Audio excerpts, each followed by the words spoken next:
మిత్రులారా, ఒక విద్యాశాఖ మంత్రి ఈ రకంగా మాట్లాడొచ్చా? ఒకవేళ నిజంగా ఇంజనీరింగ్ విద్యలో కొంత గ్యాప్ ఉంటే ఉండొచ్చు, నేను కాదనట్లేదు, స్కిల్ గ్యాప్ ఉంటే ఉండొచ్చు.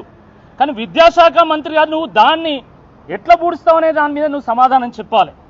ఇప్పుడు దేశంలో పేదరికం ఉంది, అంతేందుకు మన తెలంగాణలో ఎంత పేదరికం ఉండే, ఎన్ని ఆత్మహత్యలు, ఎన్ని వలసలు. మరి ఆ రోజు కేసీఆర్ గారు మా ప్రజలందరూ బిచ్చగాళ్ళని మాట్లాడినలా? అట్లా మాట్లాడారు కదా, బాధ్యత ఉంటుంది కదా.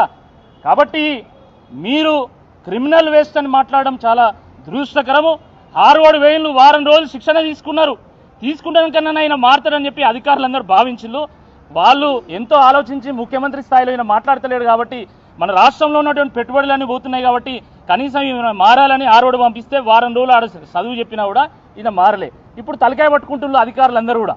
ఎందుకంటే మీరు ఆలోచించండి, ఆయన చేసిన కథ వల్ల ఈరోజు కన్స్ట్రక్షన్ ఇండస్ట్రీ పోయింది, రియల్ ఎస్టేట్ పోయింది.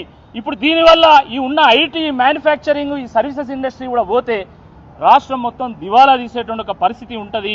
కాబట్టి ముఖ్యమంత్రి గారు వెంటనే బేషరతుగా ఈ రాష్ట్రంలో ఉన్నటువంటి ఇంజనీరింగ్ విద్యార్థులందరికీ కూడా క్షమాపణ చెప్పాలి.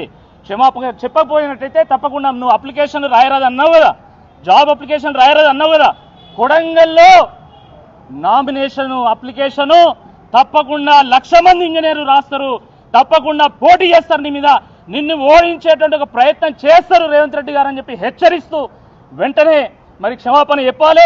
ఫీజు రీయింబర్స్మెంట్ ఎగ్గొట్టడానికి ఇలాంటి చిల్లర వేషాలు మానుకోవాలి.